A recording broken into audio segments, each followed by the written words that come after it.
Assalamualaikum warahmatullahi wabarakatuh. Teman-teman, di video kali ini saya akan membahas tokoh jahiliyah yang bernama Syaibah bin Rabi'ah.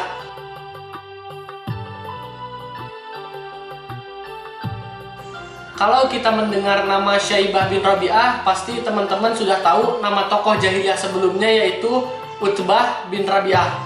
Nah, dua orang ini bersaudara. Mereka berdua dikenal dengan dua anaknya Rabi'ah. Pada tahun 10 kenabian, Nabi Muhammad SAW itu merasa orang-orang Mekah ini sangat sulit didakwahi.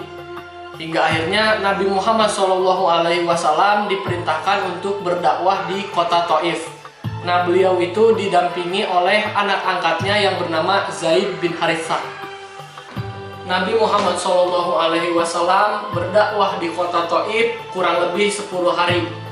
Nah, pada 10 hari tersebut tidak ada satu orang pun yang mau masuk Islam.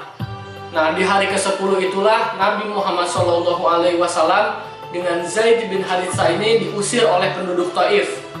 Diceritakan bahwasanya Nabi SAW ini dicaci maki, kemudian dilempari oleh batu, hingga akhirnya kaki Nabi Muhammad SAW itu dipenuhi dengan darah.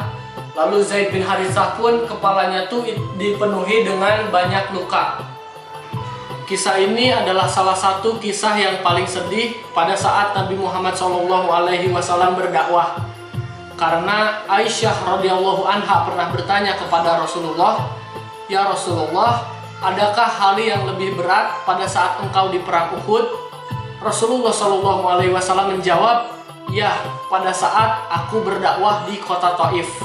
Setelah Nabi Muhammad SAW itu keluar sedikit dari kota Taif, yaitu sekitar 2-3 km, lalu Nabi Muhammad SAW itu berdiam di sebuah perkebunan.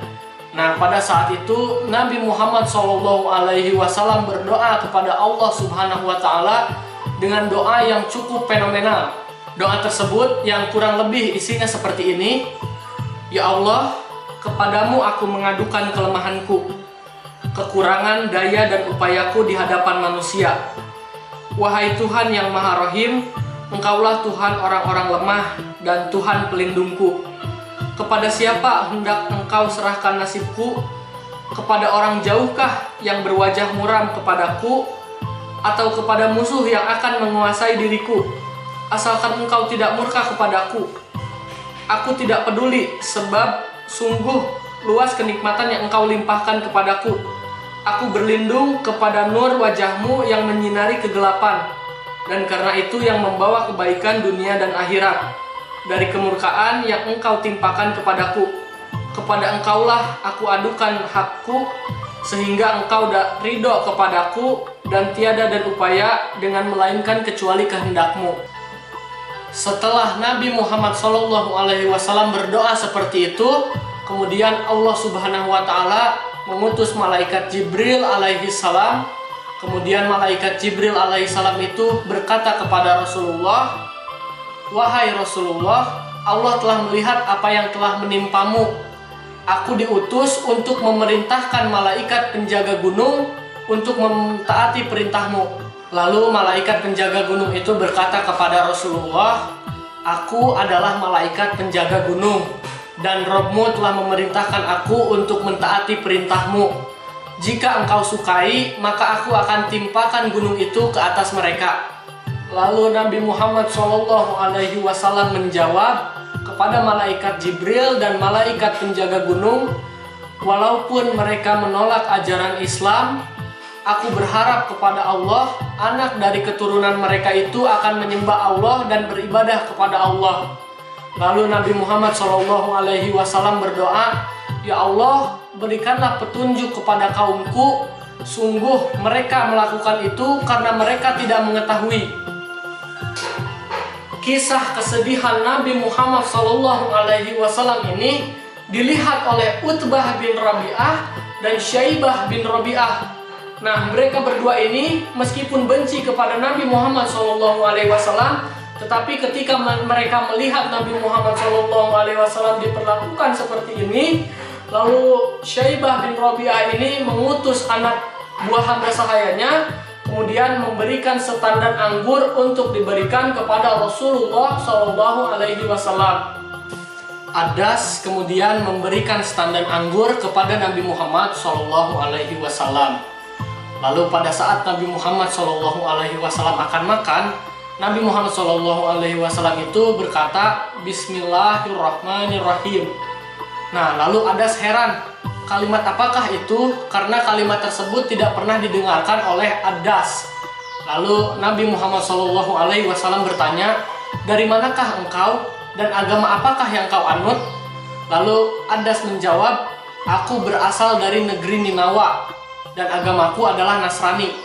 Lalu Nabi Muhammad SAW menjawab, engkau dari negerinya orang soleh, engkau dari negerinya Yunus bin Matta.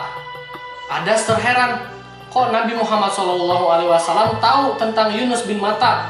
Lalu Adas bertanya, apa yang engkau ketahui tentang Yunus bin Matta? Nabi Muhammad SAW menjawab, Yunus bin Matta adalah seorang nabi.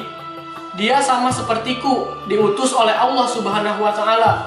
Lalu pada saat itu, Adas ini kemudian memeluk Nabi Muhammad SAW. Kemudian dia mencium tangan Nabi Muhammad SAW. Kemudian Adas ini masuk Islam.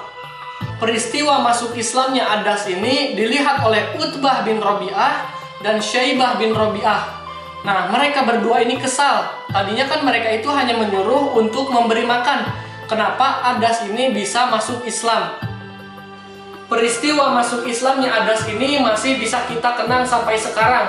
Bahwasanya kalau kalian melihat atau mencari di Google Masjid Adas, maka kalian akan menemukan bahwasanya masjid ini untuk mengenang peristiwa tersebut. Dari peristiwa ini kita bisa mengambil hikmah bahwasanya pada saat Nabi Muhammad SAW berdakwah di kota Taif, kurang lebih 10 hari tidak ada yang mau masuk Islam. Sedangkan pada saat itu ada seorang budak hamba sahaya justru masuk Islam. Begitulah hidayah, kita tidak tahu siapa yang akan menerima dan menolaknya. Syaibah bin Rabi'ah ini wafat di Perang Badar. Jadi sebelum peperangan terjadi, orang-orang itu meminta untuk duel adu tanding. Lalu majulah Utbah bin Rabi'ah, Syaibah bin Rabi'ah, dan Walid bin Utbah. Nah, mereka bertiga ini bersaudara. Kemudian mereka bertiga ini kemudian mati dan dibunuh. Nah, teman-teman, itu tadi sedikit kisah tentang Syaibah bin Rabi'ah. Semoga kita bisa mengambil pelajarannya. Wassalamualaikum warahmatullahi wabarakatuh.